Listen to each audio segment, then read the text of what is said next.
अयोध्या के द्वार पर स्वयं मृत्यु प्रतीक्षा कर रही थी। यमराज आए थे नियति का संदेश लेकर।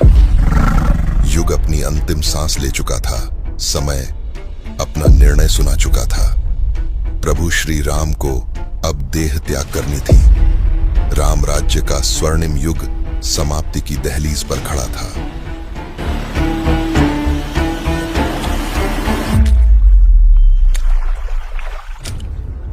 पर मृत्यु अयोध्या में प्रवेश नहीं कर सकी। यमराज ने दहलीज पार करने का प्रयास किया, पर उन्हें रोक दिया गया। न कोई सेना थी वहां, न कोई अस्त्र, न कोई मंत्र। द्वार पर खड़े थे हनुमान। हम हनुमान को एक भक्त के रूप में जानते हैं, पर उस क्षण वे स्वयं प्रकृति की अजेय शक्ति बन चुके थे। उन्होंने प्रण लिया था, उनके प्रभु को कोई आघात नहीं पहुंचेगा, और जब मृत्यु भी आघात का रूप बन जाए तो मृत्यु को भी रुकना पड़ता है। स्वयं मृत्यु के देवता यमराज भी क्षण भर को ठहर गए। वे जानते थे यदि हनुमान ने चाहा तो उन्हें इस लोक की सीमा से परे धकेल दिया जाएगा। उस शक्ति के सामने काल भी आशंकित था, और उसी क्षण सृष्टि ठहर गई। समय को आगे बढ़ने के लिए प्रभु श्री राम का देह त्याग आवश्यक था, पर हनुमान समय को आगे बढ़ने नहीं दे रहे थे। एक ओर नियति खड़ी थी, दूसरी ओर भक्ति।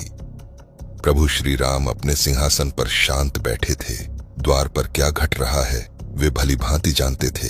वे जानते थे उनका सबसे बड़ा रक्षक अब उनका सबसे बड़ा अवरोध बन चुका है। वे हनुमान को मृत्यु को प्रवेश देने का आदेश नहीं दे सकते थे, क्योंकि हनुमान प्रेम में आदेश नहीं मानते। वे अपने ही भक्त से संघर्ष नहीं कर सकते थे।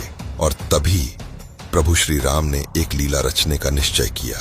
प्रभु श्री राम राजसभा में हनुमान से वार्ता कर रहे थे, और उसी क्षण उनकी राजमुद्रा धीरे से उंगली से फिसल गई। संगमरमर के फर्श पर एक तीखी ध्वनि गूंजी। अंगूठी लुढ़की, फर्श की एक अदृश्य दरार तक पहुंची, क्षण भर को ठहरी और फिर अंधकार में विलीन हो गई। मेरी अंगूठी, मुझे वह चाहिए हनुमान। हनुमान ने क्षण भर भी विलंब नहीं किया।